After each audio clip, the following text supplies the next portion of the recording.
अस्सलामुअलैकुम students. Contract act, new topic, new chapter. बहुत छोटा सा चैप्टर है, बहुत छोटा सा टॉपिक है, that is capacity of parties. Capacity का मतलब क्या होता है? कॉम्पिटेंसी। कॉम्पिटेंसी किसे कहते हैं? एलिजिबिलिटी। कौन कौन से लोग कॉन्ट्रैक्ट करने के लिए एलिजिबल हैं या नहीं है। इस टॉपिक में फर्दर हम देखेंगे कि कौन कौन से बंदे हैं जो कॉन्ट्रैक्ट नहीं कर सकते, कौन कौन सी ऐसी एक्सेप्शंस हैं। आइए एक्सेप्शन नंबर 1 पे चलते हैं, माइनर। पिछले टॉपिक्स में हम ये बेसिकली देख चुके हैं, लेकिन इस टॉपिक में हम इसे थोड़ा सा डिटेल में देखेंगे। माइनर, माइनर कौन होता है? माइनर वो होता है जो 18 ईयर्स की एज से कम हो, जिसकी एज वो कॉन्ट्रैक्ट नहीं कर सकता।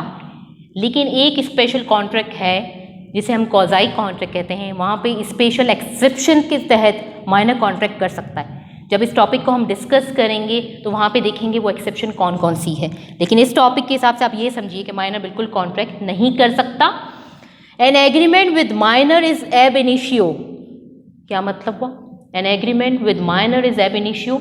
माइनर के साथ जो भी कॉन्ट्रैक्ट किया जाएगा वो नल एंड वाइड होगा, उसकी कोई लीगल वैलिडिटी नहीं होगी। Next type, unsound mind. Unsound mind को हम 2 डिफरेंट कैटेगरीज में डिस्ट्रीब्यूट करते हैं। One is idiot, another one is lunatic. Idiot बंदा कौन होता है? इडियट बंदा वो होता है जो सिंस बर्थ एबनॉर्मलिटीज़ हों जिसके अंदर, उसे हम इडियट कहते हैं, वो कॉन्ट्रैक्ट के लिए एलिजिबल नहीं है। Next one is lunatic. Lunatic बंदा कौन होता है? समटाइम्स उसकी मेंटल कंडीशन स्टेबल होती है, समटाइम्स वो स्टेबल नहीं होता, उसे फीट्स वगैरह पड़ रहे होते हैं। जब वो इसकी कंडीशन स्टेबल नहीं होती तो वो कॉन्ट्रैक्ट नहीं कर सकता, लेकिन जब उसकी कंडीशन स्टेबल होगी वो कॉन्ट्रैक्ट के लिए एलिजिबल है। लेकिन उसे प्रूफ देने होंगे कि आया इस कंडीशन में मैंने कॉन्ट्रैक्ट किया था तो मैं बिल्कुल परफेक्टली फिट था। अगर एलिजिबिलिटी और स्टेबल कंडीशन में वो कॉन्ट्रैक्ट करता है, that contract is valid. Stable condition अगर नहीं होती, डेट कॉन्ट्रैक्ट इज वाइड, जिसकी कोई वैल्यू नहीं होती। Next one important category is disqualified by law. Disqualified by law उसे हम 2 डिफरेंट कैटेगरीज में डिस्ट्रीब्यूट करते हैं। One is insolvency, another one is convicted. Insolvency क्या होती है? इंसॉल्वेंसी का मतलब होता है दिवालिया निकल जाना। एक बंदा जिसके पास कोई भी उसके असासे मौजूद ना हो, उसके पास कुछ भी एसेट्स मौजूद ना हो, वो इंसॉल्वेंट, उसका बिजनेस तबाह बर्बाद हो जाए। एक चीज़ याद रखिएगा, इंसॉल्वेंसी में एक टेक्निकल पॉइंट है, इंडिविजुअल इंसॉल्वेंट होता है, कंपनी या कॉरपोरेशन सॉल्वेंट नहीं होती। अब आप सोच रहे हैं कंपनी या कॉरपोरेशन क्या है, आगे हम इसे डिटेल में डिस्कस करने वाले हैं, लेकिन ये आप समझ लीजिए कंपनी इंसॉल्वेंट नहीं होती, कंपनी वाइंडिंग अप होती है, वाइंडिंग अप की तरफ जाती है। Next category is alien enemy. Alien enemy कौन होता है? एलियन एनिमी वो होते हैं जिस कंट्री से हमारी वॉर्स चल रही हों, वहाँ के रहने वाले लोग हमारे लिए एलियन एनिमी, हम उनके साथ कॉन्ट्रैक्ट नहीं कर सकते किसी भी वे में। Next category is foreign representative और एम्बेसडर्स। एम्बेसडर्स कौन होते हैं?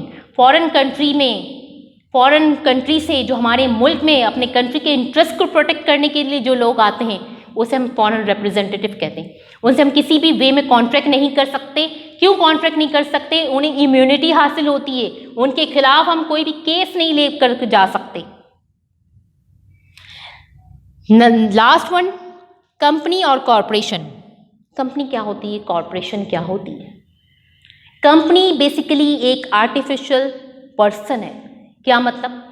एक आर्टिफिशियल पर्सन जिसकी फिजिकल अपीयरेंस नहीं होती, जो कि एक स्पेशल प्रिंसिपल के तहत जिसे हमने एक कंपनी फॉर्मेशन दी होती है, जिसे हम डॉक्ट्रिन ऑफ एक्ट जुरिस कहते हैं। डॉक्ट्रिन ऑफ एक्ट जुरिस हमें ये कहता है कि जो ट्रू नहीं उसे ट्रू मान लो। तो कंपनी एक आर्टिफिशियल पर्सन है, ठीक है। अब कंपनी के साथ हम कॉन्ट्रैक्ट कर सकते हैं या वो कॉम्पिटेंसी होती है। कंपनी अपने एमओ क्या होता है? मेमोरेंडम ऑफ, कंपनी के 2 डॉक्यूमेंट्स होते हैं, one is memorandum of association, another one is article of association.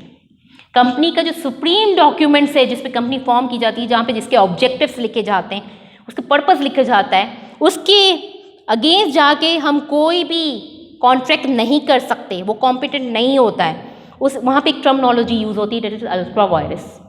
Ultra vires में बेसिकली होता है, उसका मतलब होता है beyond the documents, beyond the powers. Beyond the powers का मतलब क्या होता है? हमारे जो मेमोरेंडम ऑफ एसोसिएशन में जिस चीज़ की परमिशन दी गई है, हम बस उसी हवाले से कॉन्ट्रेक्चुअल एक्टिविटीज़ में, कॉन्ट्रेक्चुअल एब्लिगेशंस में एंटर हो सकते हैं, उसके अलावा नहीं। नेक्स्ट, आर्टिफिशियल मैंने कहा कंपनी एक आर्टिफिशियल पर्सन है। आर्टिफिशियल पर्सन जिसकी कोई फिजिकल एग्जिस्टेंस नहीं है। फॉर एग्जाम्पल मैरिज कॉन्ट्रैक्ट, एक आर्टिफिशियल बंदा शादी के कॉन्ट्रैक्ट में इन्वॉल्व नहीं हो सकता। इस कॉन्ट्रैक्ट में इन्वॉल्व होने के लिए एक नेचुरल पर्सन की ज़रूरत होती है। नेचुरल पर्सन कौन होता है? मैं और आप, जिनकी फिजिकल अपीयरेंस है, जिनकी फिजिकल एंटिटी है।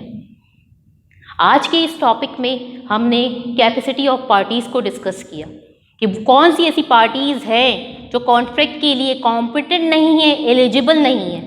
उम्मीद करती ये टॉपिक बहुत छोटा सा है लेकिन अंडरस्टैंडिंग के हवाले से बहुत इंपॉर्टेंट है, क्योंकि आगे ये चीज़ें काफ़ी बार बार रिपीटिशंस होंगी। इस टॉपिक को, जितने भी टॉपिक्स आज तक आपने पढ़े उसे काइंडली एब्जॉर्ब कीजिए और डेली बेसिस पे उसकी लर्निंग एक्टिविटीज़ आप लोग रखिए, क्योंकि अगर आप एक दिन ये लेक्चर सुनेंगे फिर एक हफ्ते बाद सुनेंगे, आपको कुछ समझ नहीं आएगा। अगर आपकी बेस स्ट्रांग नहीं है तो कॉन्ट्रैक्ट एक्ट का सब्जेक्ट आप पढ़ते चले जाओ, आपके दिमाग में कुछ भी नहीं घुसेगा। और एक इंपॉर्टेंट टेक्निकल पॉइंट्स बता रही हूँ, ये जो मैं ब्लॉक डायग्राम्स और इस तरह की डायग्राम्स आपके लेक्चर्स में दे रही हूँ, काइंडली इसी को एग्जाम में दीजिए आप। अगर आप एग्जाम्स में कोई मटेरियल रिटन फॉर्म में नहीं लिख पा रहे और इसी डायग्राम्स से आप अपने टॉपिक को कवर करते हैं तो आपको मार्क्स 80% मिल जाते हैं।